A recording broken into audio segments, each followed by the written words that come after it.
Hello my friends, my name is Rich and welcome to Greatest Rock and Metal.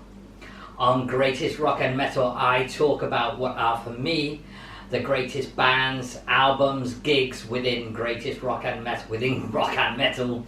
Over many years of listening to thousands of albums, going to hundreds of gigs, and I'd like to share my thoughts.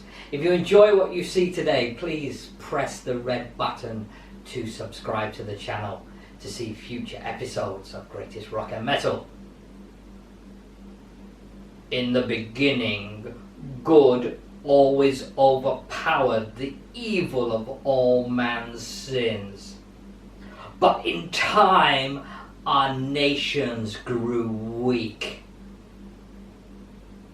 The opening words to the famous album from this band, Mötley Crüe.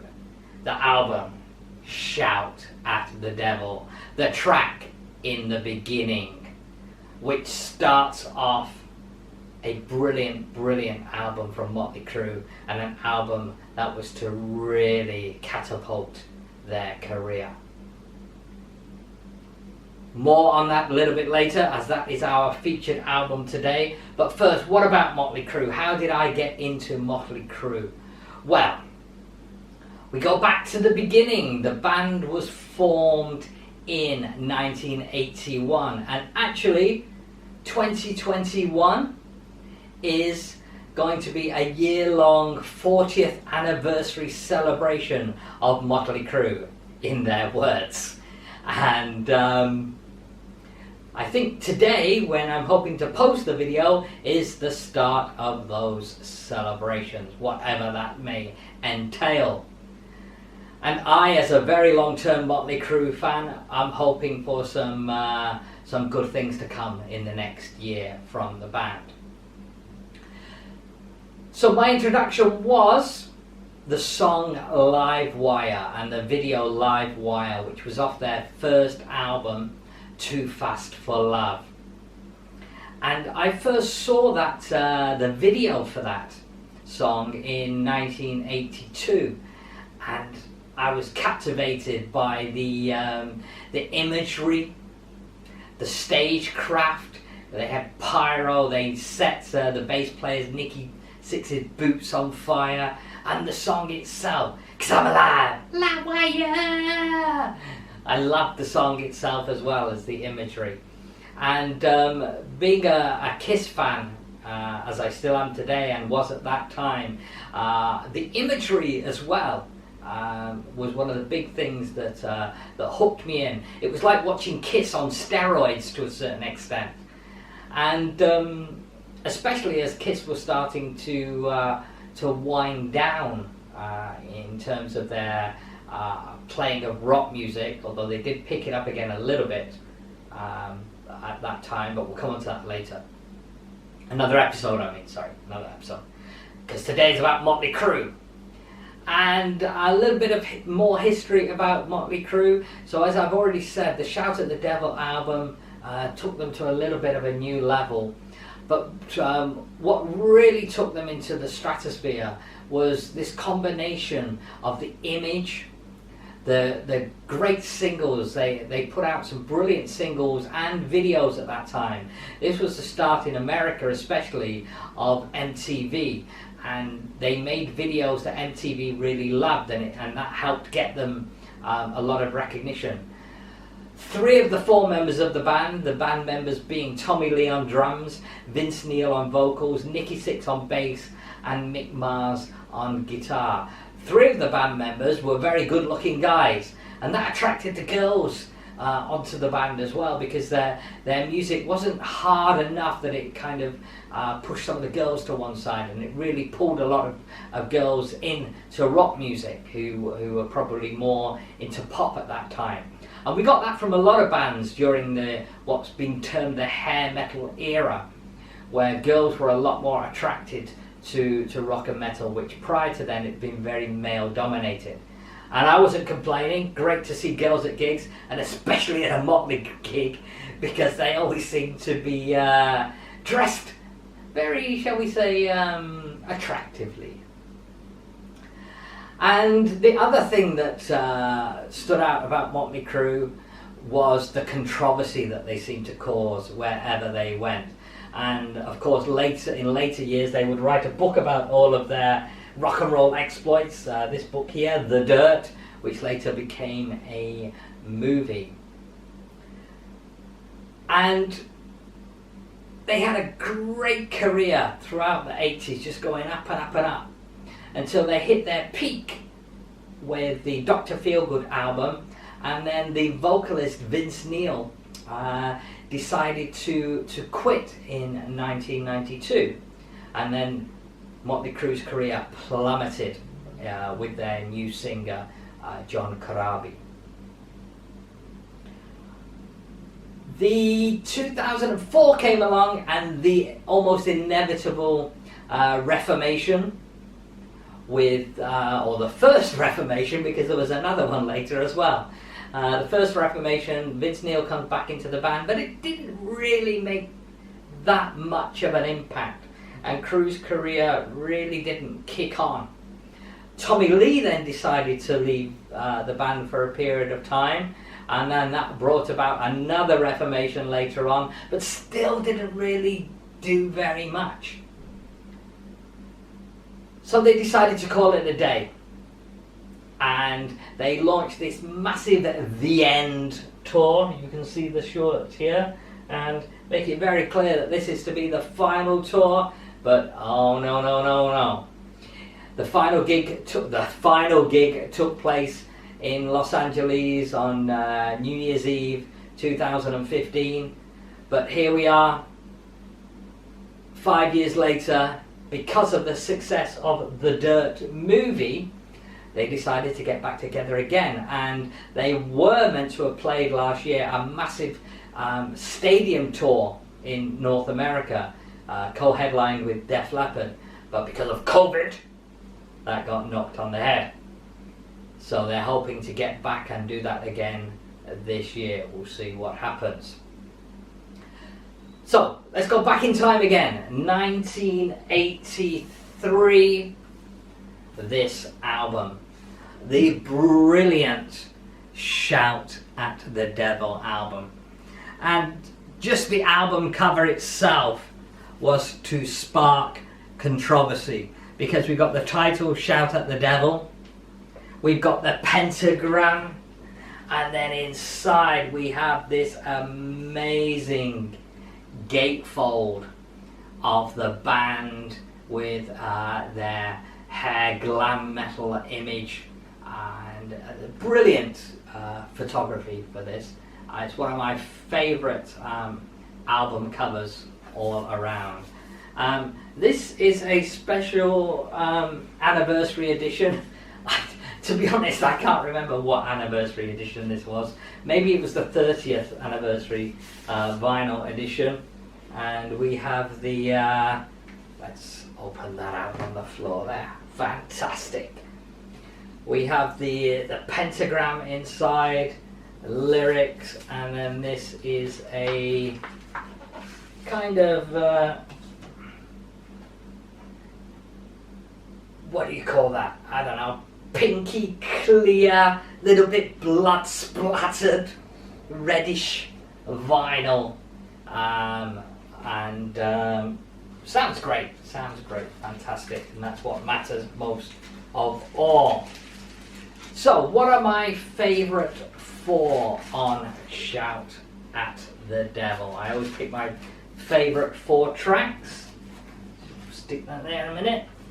Well, the title track, Shout at the Devil itself.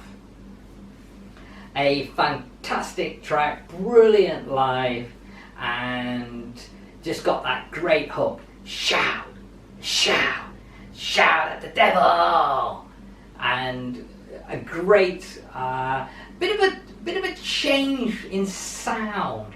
Not a massive change in sound, but a bit of a change in sound. You can certainly tell that the production on this album is much better than their debut album, and a great way to kick off the album. I should say kick off the album because there's kind of an intro piece before it, a little bit of which I said before in the beginning, which is like a bit of poetry that builds up the atmosphere with some sound effects before we kick into the first proper musical track, which is Shout at the Devil. The next track that I would choose from the album, well, one of their biggest songs, Looks That Kill. She got the look that kill. I cannot do a Vince Neil voice. In fact, I can't do any voice. You just get my voice, whatever that may be. So, Looks That Kill. One of the singles from the album. They did a pretty weirdy kind of video for it. Check it out. You'll see a link below where you can press to see the video for it. And a great song, great pop rock song. And that's what Crüe are, no doubt about it. They're a pop rock song. They write brilliant hooks on. Nicky Sixx is the songwriter. He writes pretty much most of the stuff, and he's got a great ear for a chorus for sure. And then I would choose Bastard. Bastard! Consider that bastard dead. A very fast rock song, obviously pretty aggressive lyrics, and another song which, again, you've got to go back in time. Those of you who are young won't really understand this, given the kind of lyrics we have today. Cardi B, I'm looking at you. At the time, to have a song like Bastard on an album was a real risk for a record company, and but of course, as kids, we lapped that kind of stuff up because we wanted to play the stuff that our parents were gonna like. Ew, what are you listening to? That kind of stuff. And then the third track I would choose would be another one of the singles. It's a tough choice. This album is just full of great tracks. There isn't a daft track on here, in my opinion. But I'm going to go for Too Young to Fall in Love. Another one of their singles with another crazy looking video and another brilliant chorus. Too young to fall in love. Too young to fall in love. So, a superb album, a great introduction to Mötley Crüe. Is it their best album? Debatable, and we can talk about that another time, but it's certainly a great album from the band. So, I'm now going to talk to you about the first time I got to see Mötley Crüe live. But before I do that, let's take a look at Rock T-shirts by the Sea.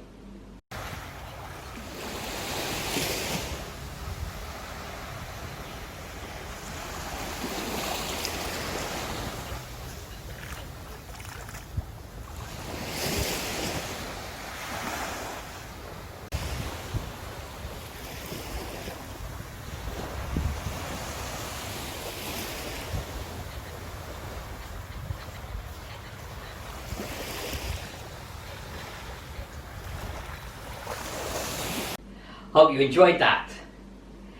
So, my first time seeing Mötley Crüe live. Well, it should have been at the Donington Rock Festival in 1984.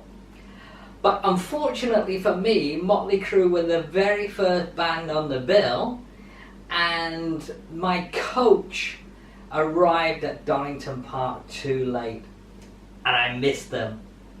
Devastated, absolutely devastated I was.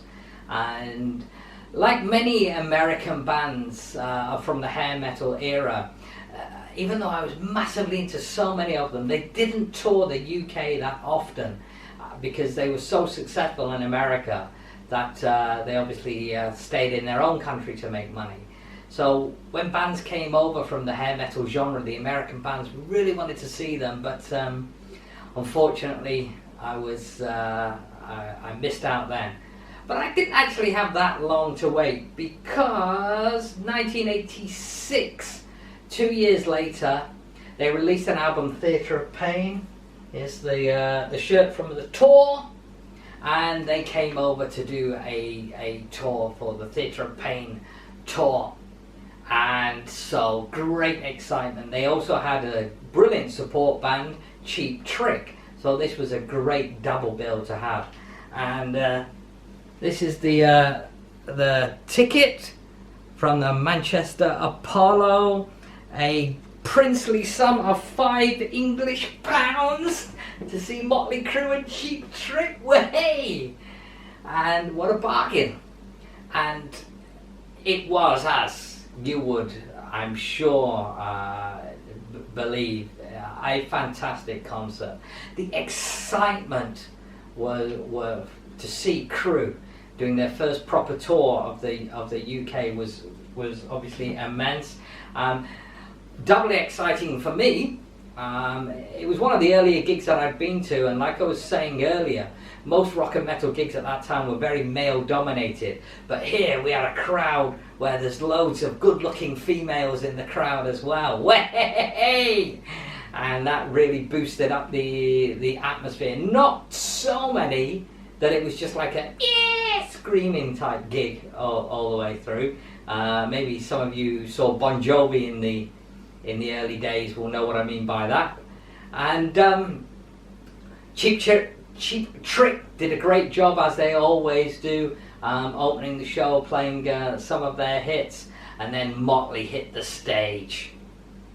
And full glam on image that they had at that time. It was even more glam than the Shout at the Devil thing era pictures. And we'd heard all the stories about the rock and roll exploits of this band, and they weren't musically as bad as I thought they were going to be. For some reason in my mind, or maybe some reviews I'd seen, was that they weren't that great musically live, but I thought they were fantastic. And I think one of the things that makes their sound harder to come across live is that they are just the bass, drums, guitar. Now I know in more recent times, as they have admitted themselves, they've been using backing tapes to enhance their sound. I don't know about in the early days. I would expect not so much. And so it sounded great. The set list was okay. The Theatre of Pain album wasn't a great album. At the time, it was all right. There were some good tracks on there, but it wasn't a great album. And of course, they played quite a number of tracks from that album, and also featured a lot of tracks from Shout at the Devil, which was good. But sadly, not so many from their debut album, Too Fast for Love, which is a shame, because that album is full of some fantastic tracks as well. And they played some cover songs which could have easily have been dropped. For example, Jailhouse Rock, an old Elvis track, and an old Beatles track, Helter Skelter, that they covered on Shout at the Devil, and Smoking in the Boys' Room, which was a cover that they covered on Theatre of Pain. So could have done without the covers, and I know Smoking at the Boys' Room turned out to be one of their bigger hits, but for me, I don't think Mötley Crüe are that good at doing cover songs, to be honest with you. I know they've done quite a few, and none of them have hit the mark, in my opinion. Especially the most recent one, the dreadful Madonna Like a Virgin cover song that they did for the Dirt soundtrack. Stay well away from that one. But anyway, the gig itself, like I've said, everything and more. And of course, this tour was the start of Tommy Lee's infamous drum solos. And here he had a drum riser that tilted forward so that you could see him playing the drums. And that was the first of what turned out to be many different variations on a theme, culminating in the amazing roller coaster drum set that he had on the End tour. Check out the video for Home Sweet Home. There's a link below, because that track shows some brilliant footage from the Theatre of Pain tour, so you get a real feel as to how good that gig and tour was. So there you have it. That's my thoughts on early Mötley Crüe. If I had to recommend a favourite 4 albums, of course, Shout at the Devil is there, and it's a close call between, when I talked about earlier, is it their best album? Well, another fantastic album of theirs, Dr. Feelgood, and it's a close call between those two as to which is their best album. Another album I would choose, down here, Girls, Girls, Girls. And also a little bit out of left field. Now, I mentioned earlier that Vince Neil left the band and was replaced by a guy by the name of John Corabi on vocals. And they only did one album with him, the self-titled album, Mötley Crüe. A very, very different kind of musical style to what they had been doing, but it is superb. There are some great, great songs on this album, and I would thoroughly recommend that you dig that album out. But please, it is very, very different from the normal Mötley Crüe style. There you have it. Hope you've enjoyed that. Please press the red button to subscribe to future episodes of Greatest Rock and Metal. There will be future episodes on Mötley Crüe for sure. And until next time, remember, as always, we rock!